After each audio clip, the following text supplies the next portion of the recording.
이 시간 말씀의 제목은 나 대신 죽으신 주님입니다. 아, 우리가 장담을 하죠. 근데 굉장히 허망한 장담이에요. 허망한 장담. 종려수를 흔들며 환영하는 무리를 지나 나귀 새끼를 타시고 예수님은 예루살렘으로 입성하셔서 겟세마네 이제 동산에 이르는 십자가 길 첫 걸음을 시작하십니다. 그 과정에서 제자들에게 경고를 하시죠. 너희들이 머지않아서 나를 떠나갈 것이다. 이때 베드로는 절대로 그런 일은 없으리라고 강하게 부인하고, 예수님은 그가 닭이 2번 울기 전에 자신을 3번 부인하리라고 경고를 하십니다. 과연 이 예언은 그대로 맞아떨어집니다. 닭 우는 소리에 정신이 번쩍 든 베드로는 통안의 눈물을 쏟지만, 그토록 연약하여 넘어지기 쉬운 존재인 우리, 그러나 주님은 택하신 자녀를 허탄한 데 내버려 두시지 않고 끝까지 그 사랑 안에 품으시어 시시때때로 힘도 주시고 일으켜 주십니다. 오늘 종려 주일이에요. 고난 주간에 앞서서 예수 님께서 예루살렘에 입성하신 사건을 기념하는 날이고, 이제 사순절 6번째 주일, 부활절 전주입니다. 마가복음 11장 8절에 보면 예수님이 예루살렘에 들어오실 때 민중들이 환호를 하면서 오시는 길에 종려나무를 깔았다라고 합니다. 어, 오늘날에도 뭐 영화제 이런 등에서 주요 인물들이 오는 길에 이제 레드 카펫을 깔아서 미리 예배하는 것과 좀 뭐 비슷하다고 할까요? 종려나무 잎을 깔았다고 해서 종려 주일이라고 부르는데, 뭐 영어로는 뭐 팜 선데이, 뭐 팜이라는 야자 나무를 뜻하는데, 뭐 굉장히 많은 종류를 이렇게 뜻한다고 보시면 되겠습니다. 우리 그 칸 영화제에서 가장 최고의 상을 황금 종려상이라고 얘기하지 않습니까? 그거와도 좀 밀접하죠. 오늘 이제 우리가 종려주일이라고도 하고 또 뭐 고난주일이라고도 얘기를 하는데, 저는 개인적으로 고난주일은 좀 그렇다, 타당하진 않다, 이렇게 저는 개인적인 생각을 해요.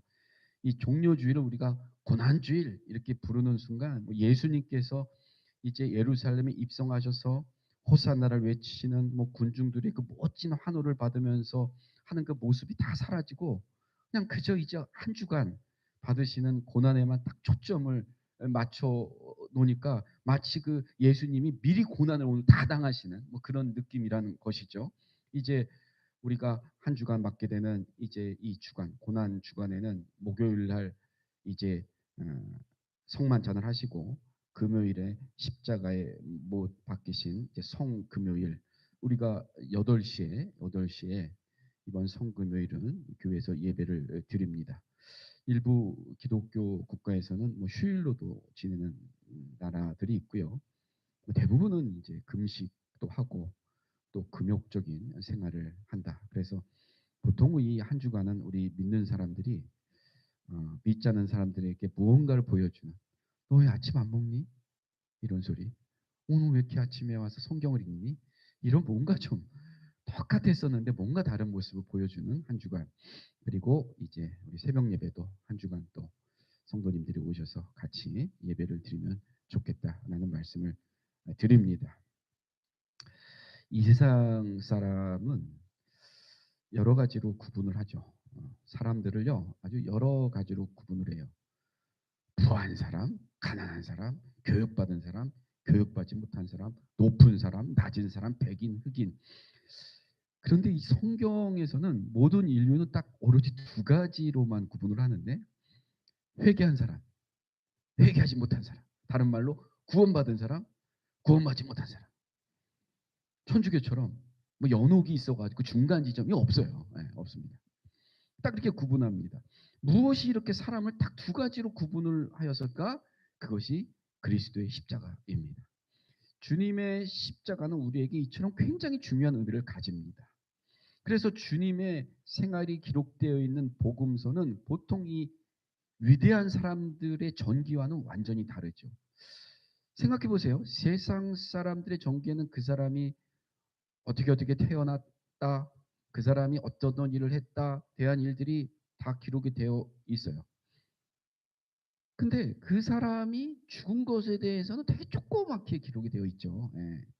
뭐 별로 기록하지 않는 것이 상례이고 꼭 기록한다고 해도 간단하게 끝내고 맙니다. 그런데 복음서를 읽다 보면 많은 부분들이 우리 성도님들이 누가복음을 이제 딱 이렇게 통독을 하셨잖아요.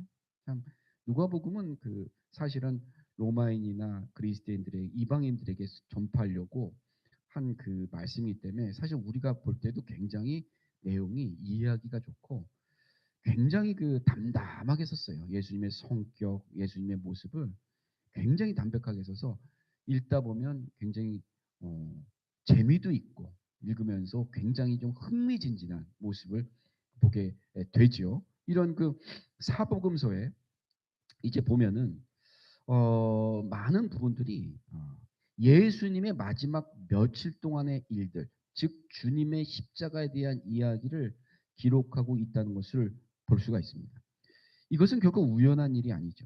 복음서가 이렇게 많은 부분을 왜 십자가의 사건을 기록을 했을까? 그것은 이것이 곧 복음이기 때문입니다. 이것이 곧 복음이에요. 기독교의 상징은 십자가입니다. 그리고 십자가는 기독교 복음의 진수입니다. 그렇다면 주님의 십자가가 우리에게 과연 무엇을 말해주는 것일까? 주님의 십자가는 하나님이 얼마나 공의로우신가 하는 것을 우리에게 말해주시고 계세요.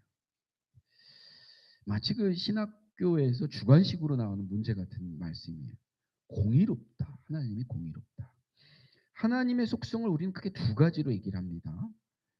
자비와 긍휼을 얘기하죠. 참 하나님은 자비롭고 긍휼하셔. 즉 하나님은 모든 것을 용서하셔. 영생을 주셔. 하지만 하나님의 또 반대적인 속성이 공의예요. 하나님은 굉장히 공의롭다. 잘한 것과 잘못된 것을 정확히 지적하시고 잘못된 것에 대해서는 정확한 벌을 주신다. 하나님은 이렇게 자비와 긍휼의 하나님이지만 공정하게 의를 평가하는 공의의 하나님이에요. 이 십자가가 하나님이 얼마나 공의로우신가를 우리에게 말씀해 주고 계시죠. 즉 하나님은 죄를 싫어해요. 죄를 미워합니다. 죄를 용납하지 않으세요. 그러므로 하나님은 죄를 벌하십니다. 주님의 십자가는 하나님의 의를 우리에게 말씀해 주고 있습니다. 뿐만 아니라 주님의 십자가는 하나님이 우리를 정말 얼마나 사랑하시는가 하는 것을 말씀해 주고 계십니다. 생각해 보세요. 하나님의 의, 공의만 우리에게 나타난다고 하면 우리가 도대체 어떻게 구원을 받겠습니까? 우리는 구원 못 받잖아요. 그러니까 우리 모두 멸망을 받을 수밖에 없는 존재들입니다. 그러나 하나님은 모든 인류를 극진히 사랑하셔서 영벌에 빠질 수밖에 없는 우리를 어떻게 영생을 주실까? 방법이 없잖아요. 하나님이 그냥 용서해 줄 수는 없고 그래서 너무나 사랑하시니까 결국은 그의 외아들 예수 그리스도를 이 세상에 보내주셨고 그리스도를 통해서 내가 받아야 될 형벌을 대신 짊어지게 하셨다. 받게 하셨다. 정말 공의롭죠. 예. 정말 이렇게 풀어가세요.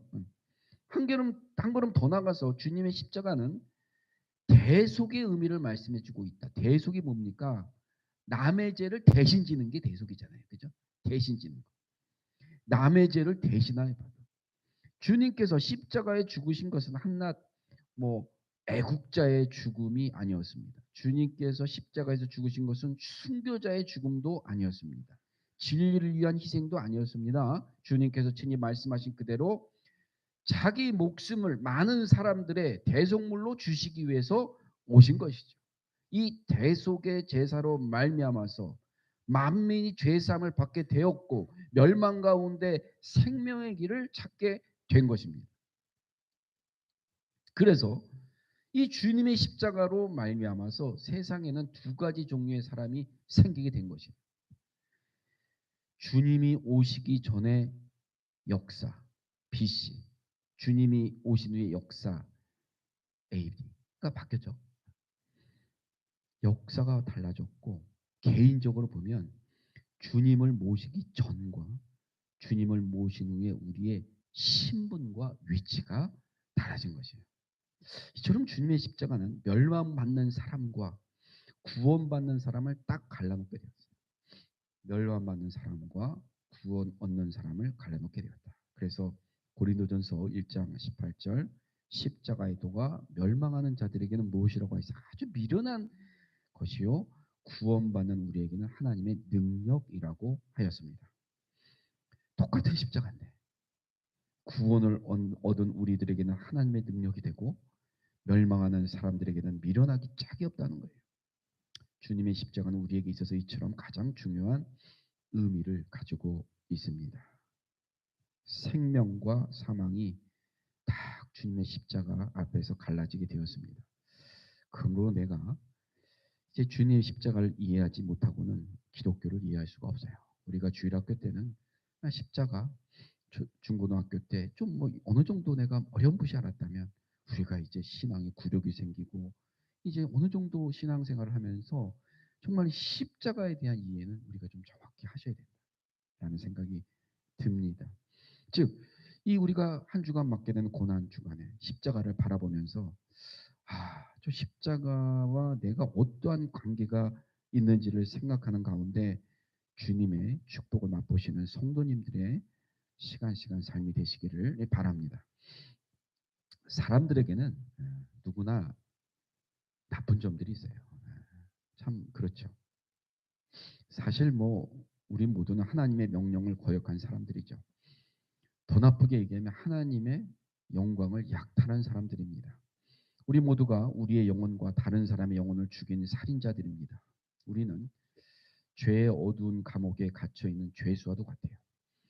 우리는 우리에게 내려진 사형 언도를 받고 떨면서 심판의 날이 오기를 기다리고 있는 마치 그 십자가에 달려야 되는 바라바 아시죠?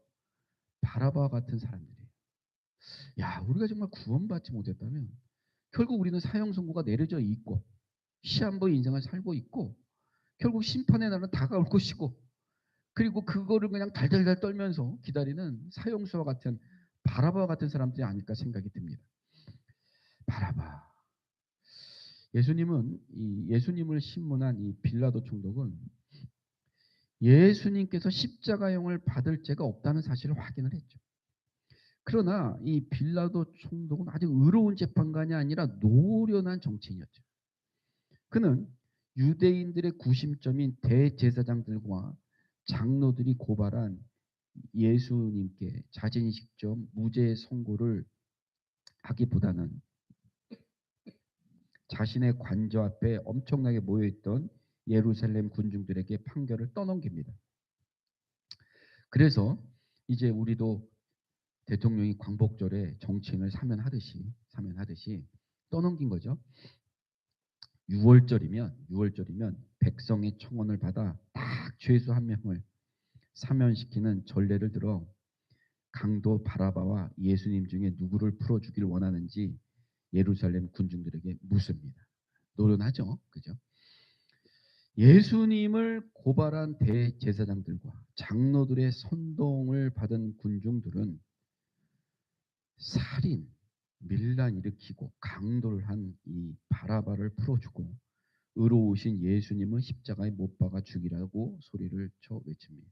불과 며칠 전에 호산나를 외치며 그렇죠? 정말 그 종려나무를 깔았던 이 군중들이 이렇게 소리를 지르는 거예요. 야, 그들은 예루살렘 양문곁 베데스다 연못가에서 38년 된 병자를 치유해 주신 이적과 날 때부터 앞을 보지 못하는 맹인으로 하여금 실로암 못에서 눈을 씻게 하심으로 세상을 다 보게 해주신 예수님의 능력을 직접 봤어요.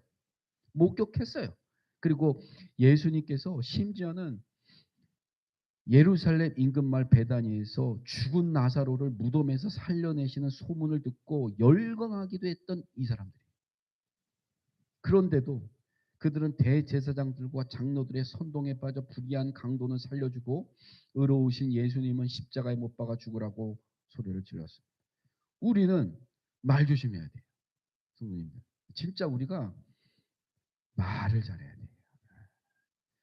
특히 가정에서부터 자녀들에게, 부모님에게.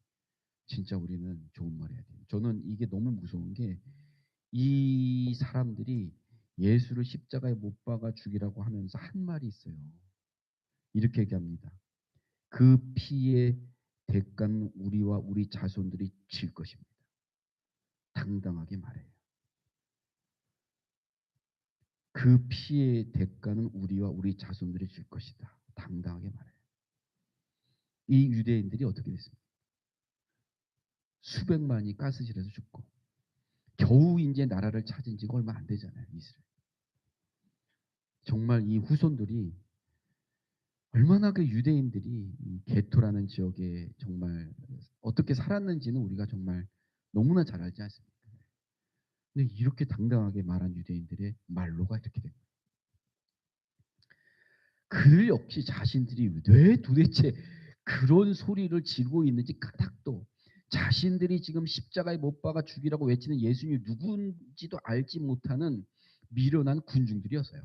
2000년 전 불의한 강도는 풀어주고 의로우신 예수님은 십자가에 못 박아 죽이라고 소리쳤던 예루살렘의 군중. 그런데 얼마 안 있어 로마의 이제 국교가 기독교가 되죠. 불과 얼마 안 됐어요. 결국은 그 예수님을 죽인 민족이라는 낙인하에 처참한 삶을 살게 됩니다. 그래서 이 바라바, 이 시간 성경에 나오는 죄인 바라바를 한번 우리가 생각해 보면서 이제 한번 가정을 해보는 거예요. 내가 바라바의 입장에서 본다 이거죠. 바라바는 이제 이렇게 생각했을 거예요. 와, 이제 나도 십자가에 못 박힐 거야. 아마 흉악한 죄인이니까. 그래서 십자가에 달릴 날만을 기다리면서 가끔은 자기 손바닥을 쳐다봤겠죠. 여기에 와, 못이 그죠? 살을 뚫고 들어가면 얼마나 아플까를 상상하고 떨었을 것입니다. 바라바는 아마도 전에 십자가형을 받은 현장에 가본 적이 있었을 것이고 형을 받은 사람들이 하루 혹은 이틀씩이나 십자가에 못 박혀서 엄청난 고통을 당하다가 숨이 끊어진 다음에야 그 소름 끼치던 신음소리가 사라지는 것을 기억하고 있을 것이에요.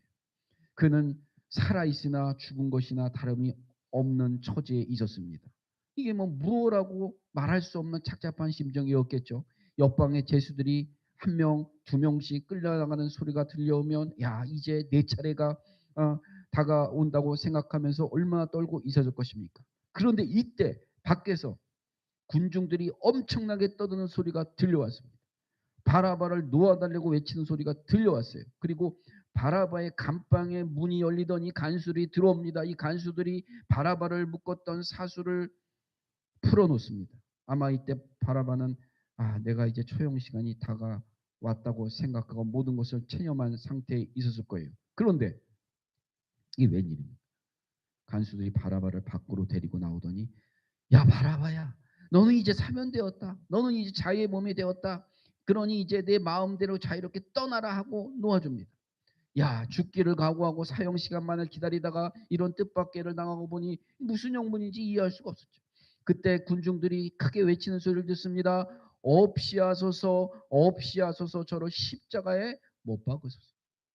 바라바가 가만히 보니 야 자기가 죽어야 할 바로 그 자리 자기가 져야 할 바로 그 십자가를 예수님이 짊어지고 계신 거죠. 바라바는 깜짝 놀랐겠죠. 드디어 예수님이 그 무거운 십자가를 지고 걷기 시작합니다. 예수님이 십자가를 지고 가시다가 너무 힘들어서 쓰러지는 모습도 지켜봅니다. 도저히 안 되겠다는 생각이 든 관원들이 시골에서 올라온 구레네 시몬이라는 사람에게 억지로 십자가를 지워서 가는 모습도 지켜봅니다. 예수님은 갈보리 언덕 해골이라는 곳에 이제 이르게 되었어요. 자, 이때 따라갔다면 바라바는 도대체 무엇을 생각하고 있었을 것인가? 그는 예수님의 손에 못을 박는 망치 소리를 들으면서 자기의 손바닥을 들여다봤을 것이다. 그는 깜짝 놀라면서 야, 저 대못 내 손바닥을 뚫고 들어갔어야 했는데라는 생각을 했을 거예요. 자기 대신에 주님이 당하는 십자가형을 생각할 때 바라바는 가만히 그 자리에 앉아 있을 수가 없었겠죠. 사랑하는 성도님들, 우리가요 언제인들 주님의 십자가를 생각하지 아니하겠습니까? 많은 이제 우리의 눈을 들어 주님의 십자가를 한번 바라봅시다. 주님의 얼굴을 바라봅시다. 그 머리에 쓰신 가시관을 보십시오. 가시에 찔린 그 이마에는 피가 철철 흘러내립니다. 두 손을 바라보십시오. 그 큰 못이 무정하게도 예수님의 부드러운 살을 찢으며 뼈 사이를 이제 흘러내려 나무에 박혔습니다.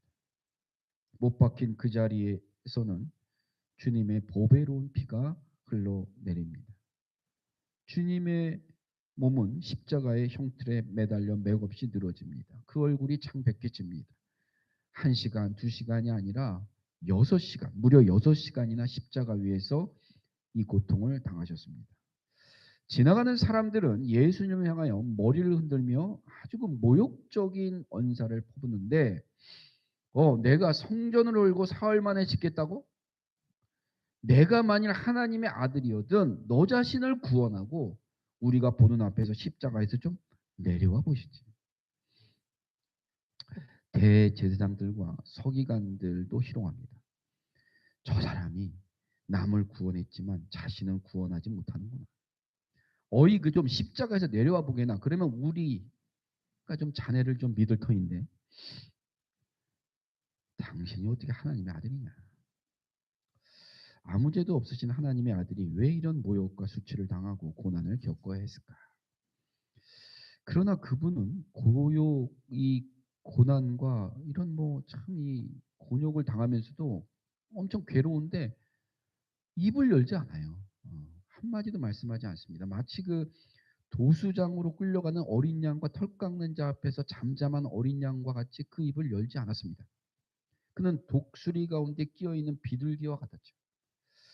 사랑하는 성도님들, 예수 그리스도는 하나님의 아들이십니다.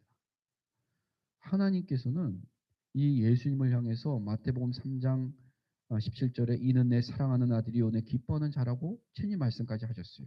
이 하나님의 아들 예수님께서 성도님들과 나를 위해 십자가를 지셨어요. 주님이 십자가에서 죽으셨습니다. 왜요? 오늘 마태복음 22장 42절에 그 당시 무리들이 외친 소리가 이렇게 기록이 되어 있잖아요. 저가 남은 구원하였으되 자기를 구원할 수 없도다. 저들이 이렇게 비꼬은 거죠. 저가 남은 구원하였으되 자기는 구원할 수 없도다. 저들의 비꼬는 말인데 이게 또 사실이에요. 보세요. 절대적인 진리입니다. 예수 그리스도는 다른 사람을 구원하시기 위해서 십자가에서 죽으셨습니다. 하나님은 정확하고 또 바르신 분이죠. 하나님은 빚을 2번 갚으라고 하지 않으십니다. 주님은 십자가에서 말씀하셨습니다. 다 이루었다. 한 번으로 끝났다. 무엇을 다 이뤘단 말씀입니까? 예수님은 세상에 오셔서 죄인들을 위해서 어떻게 죽으실 것을 말씀하셨고 지금 그 역사와 그 목적을 다 이루셨다는 말씀입니다. 그래서 이 땅에서부터 저 하늘까지 구원의 문이 활짝 열렸죠. 다 이루었다는 이 한마디의 말씀을 남기시고 예수님은 운명하셨습니다. 다시 바라바의 입을 해서 바라바는 다시 성으로 돌아옵니다. 달라진 건 없죠. 그러나 마음속에는 그가 나를 대신하여서 죽으셨다는 말이 울리고 있었습니다. 육신적, 이 바라바의 개인적인 육신적으로 말하면 정말 예수님께서 바라바라는 개인을 대신하여서 십자가에 못 박힌 것은 맞죠. 대신 그렇죠? 맞습니다. 그러나 영적으로 생각하면 주님은 바라바와 같은 나를 대신하여 죽으신 것이다. 형벌받아 죽을 영원인 나를 대신하여 심판을 받으신 것이다. 나의 대속주가 되신 그가 친히 죄의 값을 지불함으로 하나님의 공의와 거룩하심을 조금도 상하지 않으셨단 말씀이에요. 그러므로 믿는 우리들 이렇게 말합니다. 나는요 지옥에나 가야 마땅할 사람입니다. 그런데 주님께서 내가 가야 할 지옥을 취하셨습니다. 그래서 내가 갈 곳은 천국입니다. 이사야 선지자의 예언은 너무나 의미가 있어요. 그는 실로 우리의 질고를 지고 우리의 슬픔을 당하였거늘 우리는 생각하기를 그는 징벌을 받아서 하나님께 맞으며 고난을 당한다 한 그가 찔림은 우리의 허물을 인하며 그가 상함은 우리의 죄악을 인함이라. 그가 징계를 받음으로 우리가 평화를 누리고 그가 채찍에 맞음으로 우리가 나음을 입었도다. 주님의 십자가와 주님의 죽으심이 나와 상관이 없을 때는 아무 의미가 없습니다. 객관적인 사실만의 십자가는 아무 의미가 없다는 말씀이에요. 내가요 정말 주관적으로 내 개인적으로 나 대신 십자가를 지셨다고 고백할 때에 이 십자가가 내 구원의 상징이 되는 것입니다. 주님은 바로 나 때문에 죽으셨다. 나 때문에 고난을 당하셨다. 사랑하는 성도님들, 그렇다면 나 대신 죽으신 주님을 위해서 우리가 할 일은 무엇인가? 우리는 우선 우리의 죄를 주님의 십자가에 모두 못 박아야 한다. 주님의 십자가는 나를 대신했기 때문입니다. 아무리 큰 죄, 더러운 죄, 아무리 무서운 죄, 아무리 흉악한 죄라도 우리가 자복하고 회개하면 하나님은 미쁘시고 의로우셔서 우리의 모든 죄를 사해 주십니다. 우리의 죄를 마치 그 동에서 서해까지 먼 것처럼 옮겨 주시고 기억도 하지 않으십니다. 이젠 그 사랑과 그 큰 은총을 받은 우리가 감격해서 자원하는 마음으로 주님이 원하시는 일을 해야 합니다. 교회에 그리고 이웃에 믿는 자의 모습, 좋은 선한 영역을 끼칩시다. 야, 주님은 나를 이렇게 사랑해 주셨는데 나는 주님을 위해 무엇을 할 수 있을까라는 생각을 가지고 봉사합시다. 사랑합시다. 주님의 사랑에 감격한 봉사는 너무도 아름답죠. 이제 말씀을 맺습니다. 제가 말씀을 시작하면서 이 베드로를 말씀을 했는데 저는 그 주님이요 많은 말씀을 하셨는데 시몬 베드로에게 하신 말씀에 깊이 감동이 와요. 이런 말씀을 하셨어요. 우리 성도님들께서 누가복음을 통독하셨으니까 누가복음 22장에 31, 32절에 이렇게 말합니다. 시몬아 시몬아 보아라. 사탄이 밀처럼 너를 체질하라고 너희를 손에 넣기를 요구하였다. 그러나 나는 내 믿음이 꺾이지 않도록 너를 위하여 기도하였다. 내가 다시 돌아올 때는 내 형제를 굳세게 하여라. 이렇게 말씀. 나는 내 믿음이 꺾이지 않도록 너를 위해 기도하였다. 내가 이제 다시 돌아올 때 그때는 내 형제들을 굳세게 해라. 주님은 곧 시몬 베드로가 겪게 될 혼돈과 공포를 이해하고 계셨어요. 바야흐로 사탄의 시대가 오고 있는 거죠. 주님은 제자들이 마치 사탄의 소나기에 들어가 미리 까불리듯 체질을 당할 것임을 이미 알고 계셨어요. 주님은 그들의 넘어짐을 내다보면서도 실망하지 않으셨습니다. 오히려 그런 시련 속에서도 제자들이 꺾이지 않기를 바라셨습니다.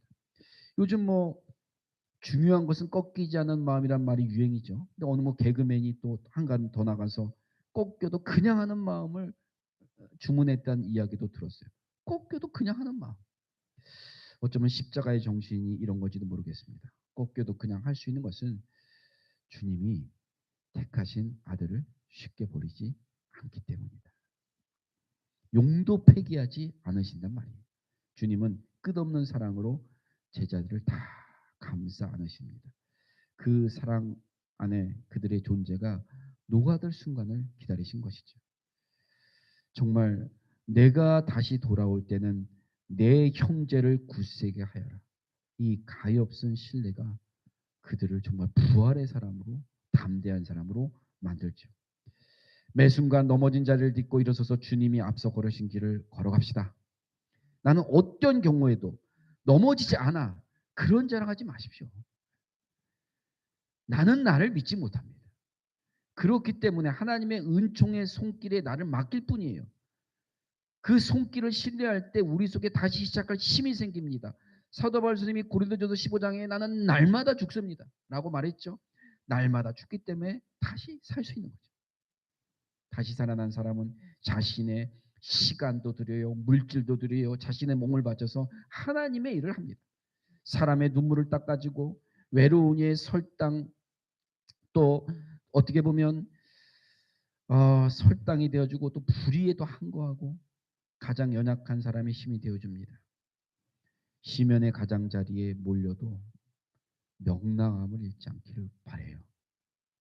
사랑하는 성도님, 명랑함을 잃지 않길 바랍니다. 내가 정말 마음 깊이 코너에 몰려도 기독교가 어떻게 보면 참 많은 조롱거리로 변한 세상에, 이 정말 미국이 트럼프가 하는 걸 보면 과연 이게 정말 하나님의, 이게 정말 할 말이 없어요. 예, 할 말이 없어요.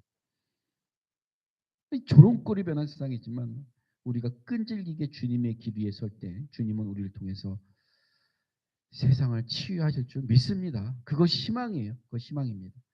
이 소망을 가슴에 품고 오늘도 내일도 주님과 동행하는 복된 우리가 되기를 소원합니다. 사랑의 하나님, 은혜를 감사드립니다. 오늘 귀한 말씀을 통하여서 우리는 주님의 십자가를 깊이 묵상합니다. 한 주간 이 주님의 십자가가 날 위해 어떻게 피 흘리신 주님의 사랑인지를 깨닫는 복된 한 주간 되게 해 주시고, 내 자신을 정말로 제대로 돌아볼 수 있도록 도와주시고, 하나님의 주님의 제자의 삶을 정말 기쁘게 걸어갈 수 있는 복된 삶 걸어갈 수 있도록 도와주시고, 영광의 부활주의를 사랑하는 성도들이 정말 즐거운 모습으로, 명랑한 모습으로 다 함께 맞을 수 있는 귀한 한 주간 삼아 주시옵소서. 예수님 이름으로 기도드렸습니다. 아멘.